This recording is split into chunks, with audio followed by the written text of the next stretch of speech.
so tired. And it was crazy because it was only a week and a half, but like a lot did happen in that week. I fell in love with the older lady in New Mexico. I had a couple of meat boxes on this trip so far. You know what I'm saying?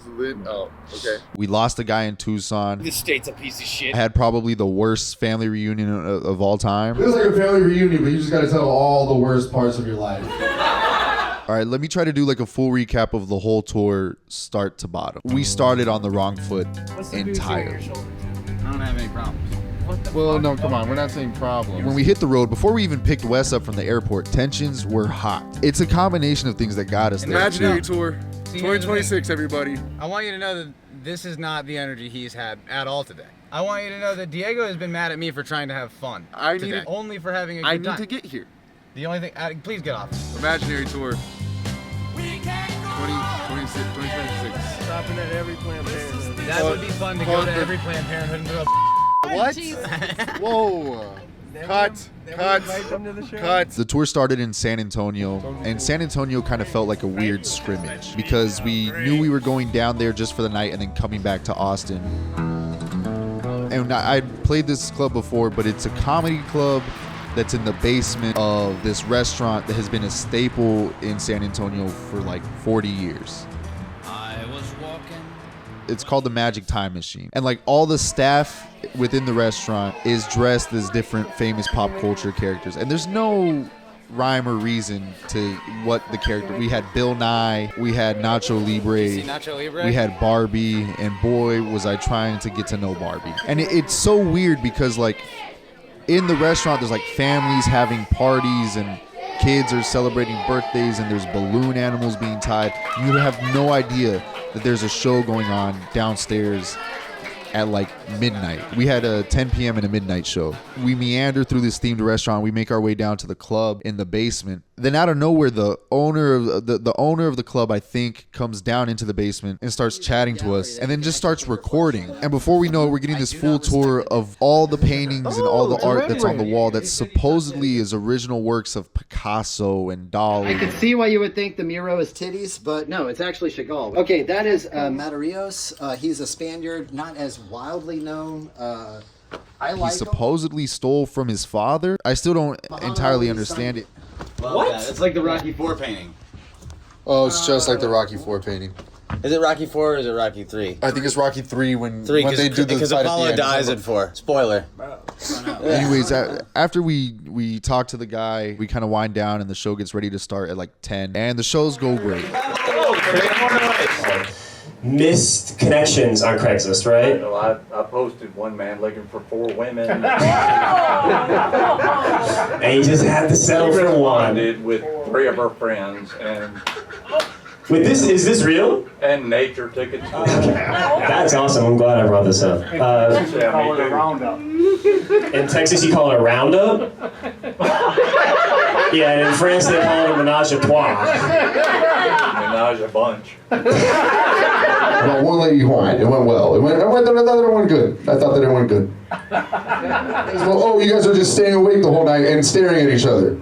Pretty much. Well, yeah, because you just met this bitch 3 hours ago on Craigslist. You gotta make sure she's not robbing you. I stay up too if I met a bitch on Craigslist. I'd be like, ooh, she's shaking a lot. Why is she scratching this much? That's a wig? Jesus. You ever meet a bitch off Craigslist and she pulls her dentures out? She's like, you have a glass of water I can leave these in? Anywhere I can just drop this in? Man, I've never met a bitch off. Because it's I admire you. I really do, unless you're just being funny. If you're just being funny and you can't get hard and haven't for 17 years, that's fucked up of you to give me hope. That's fucked up of you to give me hope that when I'm your age, that I could be having fatal 5-ways with women from the internet. Before we knew it, it was 2 a.m. The shows were over, and it was time to start driving back to Austin. So then we come back to Austin for Saturday. We all have kind of our own shows in town, but Saturday at midnight. Okay, so the way finances worked out for this tour, I thought it was best to leave to New Mexico in the night on Saturday so that we could get there by the time our show was on Sunday, and we wouldn't have to pay for a hotel for a night. It was dumb math, because then we ended up leaving Austin at midnight and taking 10 hours to drive from the middle of Texas to North New Mexico. So after driving 10 hours all night, none of us really slept. We pull into Santa Fe in the early morning, and we were just blown away. I mean, you pull into Santa Fe and it looks fake. You look like you're on a back lot for a Western movie. It's one thing if a city has like an old town center where the buildings are made out of, the whole town is made out of Adobe. I'm talking down to the Target and the Burger King. You know, all the buildings were made out of Adobe. But we pulled into Santa Fe so early that we couldn't check into our hotel. We were just stuck in this tired haze of like, we hadn't slept. We don't really have a place to like sit down and reset until the show starts, because we can't check into the hotel until after the show. So we ended up wandering around the downtown doing laps, exhausted, walking in and out of art galleries with random pieces that don't make sense, trying to spark conversations with the people working just so we had something to kill the time with. I like all art. I like little things about everything. You know, I'm not really like I don't like good. I'll give you a little background on this. She's one of the first artists to come out here because before her there wasn't like this art market. This art market came up in the 60s and 70s. Yeah. And she was around here in the 20s. But she's amazing. But she's probably my favorite. We walked into it's funny because I was excited to see shops, and then I walked into each shop and I quickly realized I couldn't afford a single thing. And a lot of the stuff that they were selling didn't make sense it looked like a child made it. I think Wes even had a pair of pants on that he personally made that exactly matched a pair of pants on the rack that they were selling for like $400 or $500. See, the weird thing with Santa Fe is like I couldn't tell who lived there or who was just visiting there or who like lives there sometimes but not all the time.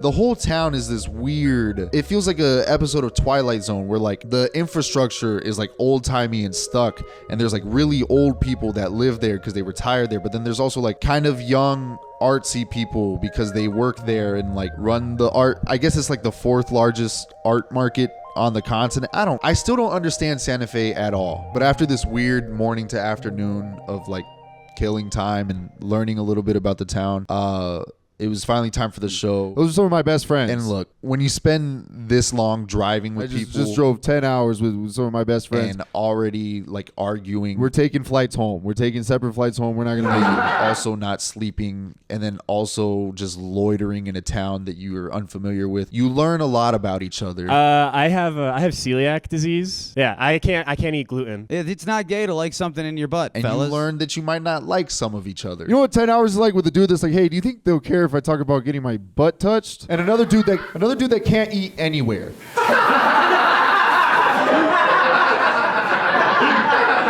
All Subs doesn't have cauliflower crust, bro. We found out what All Subs was today. He got excited. I was like, hey, calm down. They're not going to have what you're looking for. You could have Fritos. Can you have Fritos? Yeah. They're corn, yeah. For the lovely couple that joined us in the back, my friend has celiac, and I found out last night. I said, let me buy you a beer. He said, I'll take a cider. I thought he was doing this new progressive gay thing. Turns out beer gives him boo-boo belly. Beer gives him big time boo-boo belly. Anyways, the show went great. The gig went well. Shout out to everybody at Cakes Comedy Club that made this show happen too. I'm so blessed that they like let us come through town and do this show here. We have no following and no reason to be doing this tour, but it was so awesome to be warmly received and welcomed. Shout out to Giancarlo and Air Joss. They treated us great. They showed us around town, pointed us to good directions, right direct, just all around good people. Shout out to everybody in Santa Fe. I'm excited to come back. You guys are awesome. But just like that, our first night in Santa Fe was over, but we had an off day the next day. So we spent all of Monday in Santa Fe again. Now with some sleep and some newfound knowledge about the city. And we kind of took our time that Monday to like enjoy what was around us. We went to the Georgia O'Keeffe Museum, which, as controversial or whatever you feel about her, some very beautiful. Then we decided to drive out of town and go to some national park. We accidentally took a hike, which I think none of us were prepared to go hiking, but we saw beautiful caves and like homes that were carved into the walls of this cliff. This was in Bandelier, and it was gorgeous. This is awkward. You're looking real natural. I don't fit. Is that all it is? You gotta get into this. Is acoustics are solid too. Oh shit. We should totally run an open mic here. Wow. Get in. Come on, there's plenty of room. The water is fine. There's not plenty of room. Oh, there is plenty of room. It was beautiful. It was such a good time. And after making our way back into town, we decided to give one more try at nightlife in Santa Fe on Monday. This looks like... You got the mountains. Those are the San Gabriel Mountains. I know my stuff. That's a deep... Hold on. That's not a deep cut. No, but like, where'd you pulled that out of your ass? The San Gabriel Mountains. Wait till I show you the book I'm reading, The Control of Nature. I'll show you a San Gabriel mountain. Who the fuck is Gabriel? Juan Gabriel. Andrew and I meandered throughout the streets and spent maybe 3 hours just talking and chatting and going in and out of bars. We made our way into this one bar called Matador, which seemed to be the only thing open past 9 p.m. And we make our way downstairs, and there's giant signs that say cash only. And as soon as we walk in, this older lady sitting at the bar turns to us and looks at us and goes, "Are you boys in a band?" And she's hammered. I mean, she's just the kind of drunk where your eyes just glaze over and like everything kind of just starts. You know what I mean? When your face starts just like sagging. And as drunk as she was, and as kind of embarrassed for her as I was, it was even more embarrassing to be like, "No, ma'am, we're not in a band." When she goes, "Well, like, what are you guys doing in town?" We had to explain to her that we were on tour for stand-up comedy, which feels so much worse than saying that you're not in a band. We should have just lied. I tried to lie. We didn't stay in that bar for too long. And when we got out, it felt like it was 3 a.m. Andrew and I were like, just... Yeah. Andrew and I had lost all steam. 7 out of 10. Incredible day. Incredible day all around. 10 out of 10. And we look at each other and decide whether we should call. We look at our clocks, and it was only like 10 p.m. These retirement towns kind of settle in on you. What retirement town is this? Santa Fe, New Mexico. And that's how weird Santa Fe felt. It felt like a time warp. I'm telling you. It's old people, old houses with weirdly young people that look like they're just passing through, but permanently. You ever seen someone look like they're passing through an area permanently? That's what the whole town looked like. So at 10 p.m., we cut our losses and went back to the hotel because we had to... It's freezing. I'm tired. We just went to a very divey bar. I haven't really slept. Yeah, we have not slept. All right, that's enough. Because we had to drive the next morning to Tucson, the next stop on the tour. So Tuesday morning, we checked out of the hotel in Santa Fe. We're leaving Santa Fe. We're leaving New Mexico in general, actually. It's been a long... What is it, 3 days, 4 days out here? I'm having fun, though. What do you think of the day 4? Day 5? I don't know what day it is. Are you talking to me? Yeah. Oh, I mean, it's great. Yeah, I don't know what day it is. We're having a good time, though. I'm having a great time. Yeah, we're on our way to Tucson. Santa Fe is awesome. Oh, shoot, I was so off. Yeah, no, I freaking love Santa Fe. Tap on me just one last time. Oh, yeah, you were definitely out of focus. Okay. Not too bad, though. Let's start driving. We got 7 hours. This drive to Tucson was probably the most beautiful of all of them. I mean, the majority of the time was spent heading south through New Mexico before we cut west towards Tucson. But it was these beautiful, just winding roads.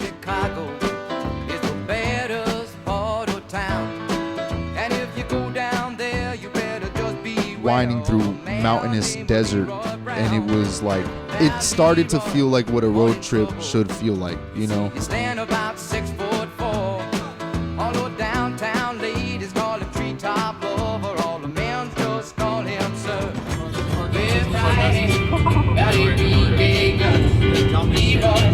It's got autopilot. And at the edge of the bar sat a girl named Doris, and a boot that girl looked nice. When he cast his eyes upon her, and trouble soon began. Wait till you see my feet. He rolled around and turned the fence around a fence, wife for a jealous man. Yeah. We were so caught up in the drive that by the time we pulled up to the gas station to fill up for the first time, it was all teeth. We were grinning ear to ear. And I want snacks. Do you want me to go get you something? I'll get like a beef jerky. I think I gotta pee too. Oh, okay. I'm having a good time. Yeah, I did. When you filled up, I went in. We could go get the meat box. Hey, listen, I had a couple of meat boxes on this trip so far. You know what I'm saying? There's lit. Oh, okay. No, yeah, list them. What meat boxes? I really didn't have any, but I wanted to look cool in front of my friends. So the people watching this at home, I wanted to look really cool. Yo, wait, explain what you learned in Santa Fe about Christmas. Oh, they always tell you that the state question in Santa Fe is red or green, right? You kind of know that that's the slogan. But what they don't tell you is that when you go to a restaurant... Wait. It's red or green what?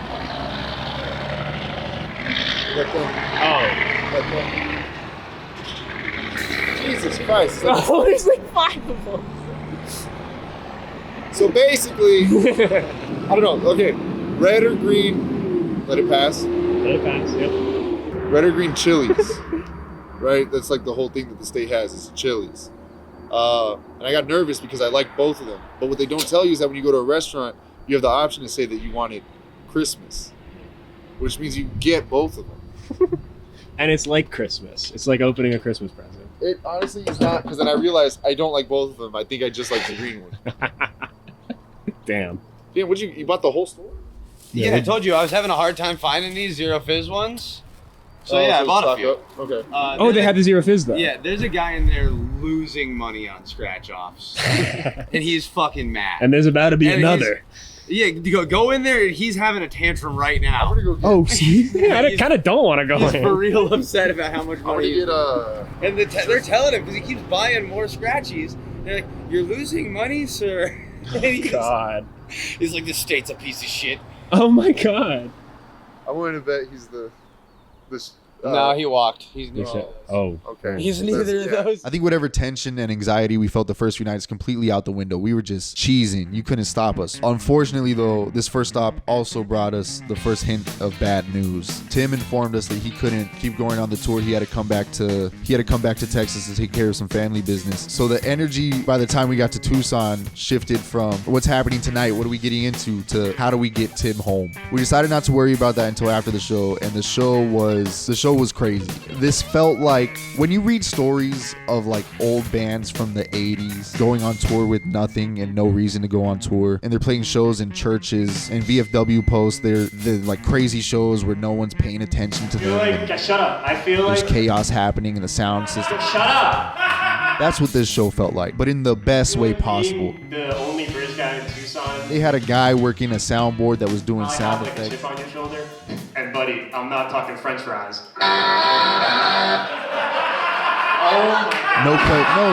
Listen, we didn't ask him to do the sound effects, but once we found out there were sound effects, we didn't stop him from doing the sound I effects. have a disabled son at home that I have to take care of. Aaron. Whatever you're paying this guy is not enough, Aaron.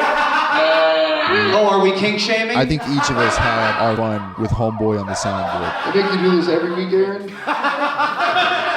That's fucked up. They let you get up here too? You do time? But after we wrapped up, it was probably about 10 p.m. We sorted out Tim's flight info for the morning so that he could get back to Austin. And we sent him on his way in the morning. So now it's Wednesday morning. We're down a player. We got to drive 3.5 hours from Tucson to Yuma, Arizona. And we got to figure out how we're going to fill time on the show tonight, because the venue asked for at least a 2-hour show. When I was booking this tour, I was looking for towns that I knew were small enough that I could get a decent crowd to show up. And so I booked a show in Yuma, Arizona, which is like a border town that sits like right in the southwest corner of Arizona, and it borders California to the west, Mexico to the south. So shout out to the first round, this bar in Yuma that let us have our show there. They opened up specially for us on a Wednesday. They got some people out to the show. God bless them. It ended up being an awesome show, but the way to get there was tough. Wes and I get in the car in the morning and we say, let's get to Yuma first. That's first priority. Get there. And on the way there, I start making phone calls to people in San Diego, because I know San Diego is only a 2-hour drive to Yuma, seeing if anyone wants to come out and be on the show. We end up getting Carlos to come out to the show, but he's got a flat tire, so he can't drive his car. So he comes out to the show based off getting another kid from San Diego to drive him to Yuma. So problem number 1 out of the way, and we're only about an hour from getting into town. So Wes and I pull up to Yuma, Arizona, and we quickly realize we got there way too early. In any other circumstance, there's no problem with being early to anything, work, a date, an appointment. Show up early. You're early, you're on time. But when that thing is in Yuma, Arizona, you've got nothing to do to fill time before the show. So we do a couple laps around town, get ourselves acquainted. We're driving. We see the downtown area, which honestly, really pretty. It's really nice. They got a good like main street strip type thing where there's a lot of bars and breweries and restaurants and things happening. But it's like 11 a.m. We're now about half a week into boozing, and we don't want to start like drinking or doing anything, and we don't, so we say, fuck it, let's go to Cracker Barrel. And I gotta be honest, like, I was really excited for this Yuma show, because Yuma was a town that I passed through a lot as a kid. Living in San Diego, we would drive to Arizona all the time for soccer tournaments, baseball games, whatever. And Yuma was always like the first town that we stopped in to get gas and eat lunch or whatever. And so I was excited to get to Yuma. In fact, on the drive to Yuma, I looked out the windows and I told Andrew, I said, hey, the sun is starting to shine like it does back home. Like, I can't explain it. The way the sun was sitting in the sky started to feel familiar. I could, same times as day as anywhere else, but it's just the way the sun, do you guys get that? Is that a normal thing for people to feel? Anyways, we have all this time to kill in Yuma, so I tell Andrew, let's go to this Cracker Barrel that we would always stop at as a kid and eat breakfast at. So we go to Cracker Barrel. That took about 30 minutes, and we looked at our clocks and it was still barely 1 o'clock. Mind you, the show is at 7. We have 6 hours to kill. So we try to like kind of linger around Cracker Barrel, and we sit on the rocking chairs that are out front of the patio. I think it's custom for every Cracker Barrel to have an array of rocking chairs that never get sold on the patio. So we sit there for about an hour, like kind of dozing in and out of sleep, talking to each other, upset that we got to Yuma so early. And while we're sitting there, I get a DM on my phone from this kid in Yuma who's a comic, and he DMs me and says, hey, I heard you guys were in town. I would love to show you guys around if you're free and want to hang. I look over at Andrew, I go, perfect, this is our moment. Shout out to Paulie, who saved us in Yuma and gave us something to do. Paulie took us to a couple of bars, and by now it was like 3 p.m., so it was okay to get back off the wagon. We're hanging out with Paulie. He introduces us to Brianna, who actually was the main comic that I reached out to and helped us coordinate and promote this show in Yuma. And we all hung out before the show. It was a good time. My San Diego comics pulled up like right in the nick of time before the show started, and we did the show for about 30 people in first round, which, God bless everybody that came out. I was stoked. I'm happy anyone shows up to these shows. I was surprised in each city that people were there. Also, we got to the point in the tour where we realized, like, oh, these are our shows. Like, we can have fun with it. That being said, that came with a cost. There's one thing I just want to test out really quick. Andrew saw that there was a Touch Tunes within the venue. I do a few Touch Tune credits. So. And took it upon himself to have a little bit of fun. There's no joke there. We're just listening to tequila now. With the audience. And that went as it went. I wasn't just gonna let him get away with that though. I couldn't let Andrew bullshit around. I just drove for 3 days with that guy. You know how many times he played that fucking song? Every hour on the hour, he's like, you know what time it is? You know what time it is? Like, please, for the love of God, don't play that goddamn song. It's a long 13 hours. It's like, ba-da-ba-da-ba-ba-ba. You ever try to get pulled over just so the cop could be like, you're coming with me? It's like, thank you, sir. I'd rather do a night in jail than listen to this shit for another, listen to this 15 times. Son of a bitch. Every time he reaches for the phone, it's like, God. Cool though. I'm glad to be in Yuma, man. Yuma's sick. Yuma's sick, because I could kill him and bury him somewhere, and you guys would never. You guys would just be like, oh, another white guy gone. They get lost in the desert. They go out to play. They don't come back. Okay, that's fucked up. That makes it seem like I'm being mean. I'm actually really proud of him. It was funny. It was a risk. It was a swing. Stand-up's so fucking old-fashioned, and you get caught up in like rules and how things are supposed to be done that it's like, fuck it, this is our show. Let's have fun. So props to Wes or Andrew, whatever you call him. That's my friend. I'm calling him Andrew. Anyways, the show wraps up, and we were supposed to be in Palm Springs the next day, but because we lost Tim, because we were down in morale in some ways and down in some things in other ways, we decided to reschedule the Palm Springs show for later this summer. But we had to get from Yuma to San Diego, and we didn't want to stay the night in Yuma. So as soon as the show ended, I looked at my watch, I looked at Andrew, and I was like, dude, we're gonna drive just straight to San Diego. We can stay at my family's place. It'll be fine. Let's just get out of here, and we can just settle in for the next 2 days and have some rest.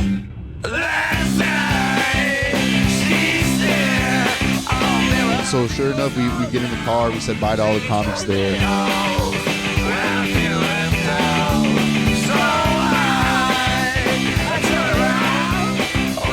We're at the point in the trip where like we're delirious from being tired. We've got the adrenaline rush of this show. And we're like, fuck it, let's do what we can to stay up through this drive. The last 2.5 hours we'll make it. We got back to San Diego at like 1 a.m. Just crashed out. I mean, I knocked out on the couch. I woke up to my mom shaking me, being like, "Are you okay? Did you made it safe?" It's like, "Yeah, Mom, I made it. I'm here. I made it safe." But no, now we have an extra day in San Diego. That's where we were at. It was Thursday morning, and we had 1 day to kill before the last show of the tour.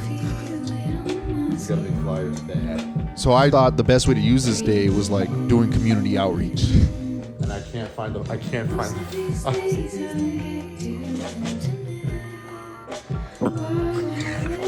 I had my Photoshop guru Wes like reorganize some flyers specific to San Diego. We printed them out at FedEx, and we just went around the town that I grew up in, going to old bars that I used to hang out in, old restaurants, old stores, just handing out flyers, trying to talk to as many people as we could, hoping to get them into the show and come hang out with us and have a good time on Friday. Hell yeah.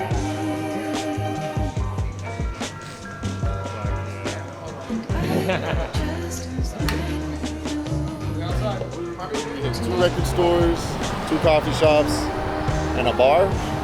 Yeah, no, a brewery. Yeah. Oh, brewery. Yeah. Before we knew it, Get it out was of here. the day of the show. A new level of like stress kicked in. See, earlier in the tour, every time we got to a new town, there was this stress that would settle in the time between arrival and show, where it's like, okay, this thing is supposed to happen at night and there's nothing I can do except wait for it to happen to see if it goes good or bad. I've done the preparation, I did all the scheduling, I've done the like actual preparation for the show and my act and seeing what goes where, but it's just this like anxious haze of like what's next, even though you know what's next, right? Well, when we got to that point in San Diego where there was just a couple of hours before the show, that anxiety kicked into like level 10. It's day of, we're at 43 tickets sold. For me, this was like this was also my first time like headlining back home. Mentally spent. And so even though we knew, like on paper the club told us we had already sold, close to 50 tickets, I was just worried people wouldn't show up. And so I told Andrew, let's do laps around downtown before the show starts, just again handing out flyers, trying to get more people in. But we're gonna do like a final mark push, try to get more people in, and I gotta figure out the lineup. It's fun. And finally, the show happened. I'm glad to be home. This is great. Thank you guys for coming out. I'm so excited. My parents came to the show, which is always weird. Oh man, this is gonna be a long night. You guys drinking? Can you drink more? Can you drink a lot more? It's gonna get worse. And I got to have all my best friends on it. My parents also found out most of my friends are not good people to date. I appreciate it. But I love all my friends, but no, you don't need to clap. But when your friends get up and they're like, "Oh, I sell drugs," so, dude, my mom's here, please. Please, for the love of God. It was a really sweet moment for me to have, strangers come out to the show, but also people I know come out to the show, and I get to present to them like, hey, these are some of my best friends of all time. And I'm really proud of who they are and what they do. And I'm really proud of who I am and what I do. And I'm happy to like show you guys this. This is something that, I don't know, it took a lot of time to make, and it took a lot of time to like do by myself. I spent the past few months planning this tour by myself and doing this work by myself for myself, that by the time I got to San Diego, it was a nice moment to realize that like, oh, I'm not by myself. I got these people with me that are proud to stand with me, and I got these people showing up in support of me that are proud to come and support me, and that felt really nice. It was really sweet and relieving. Carlos got to bring me on stage, which was also really nice, and it was just a really sweet moment all around. Next guy I'm bringing up, he's a very special person. He's one of my best friends. You guys are gonna love him. I know, as you've seen him on Low End Radio, you've seen him on Take 4 Podcast. You went to high school with this guy. He's probably your family member. Make it loud for the hilarious Diego Donadio!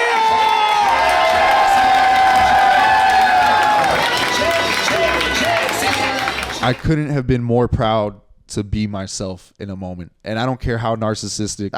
There's no bigger like self-affirming pride than realizing and how blessed I am to have these people around me. Day one of the tour, I just kept saying, I'm so blessed. Like, I'm so blessed. And this wasn't much, it's not like I'm rich or famous because of this, but it was just this project that I was proud to put a lot of work in And I can't say this enough. I'm proud to see the people who are willing to put in the work with me. I'm so blessed to have the people in my life that I do, and I'm so blessed to like feel loved and support around me.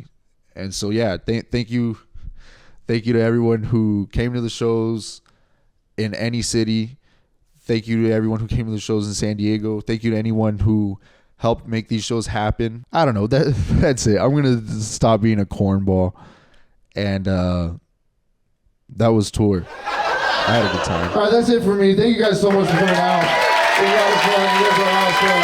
Thank you to my friends, my family, everybody coming out. Yeah, that's it. I'm gonna leave. Thank you guys. Bye.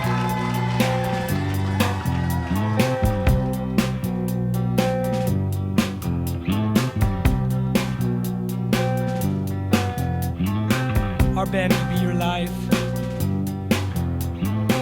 Real names be proved. Me and Mike Watt, we played for years. Punk rock changed our lives.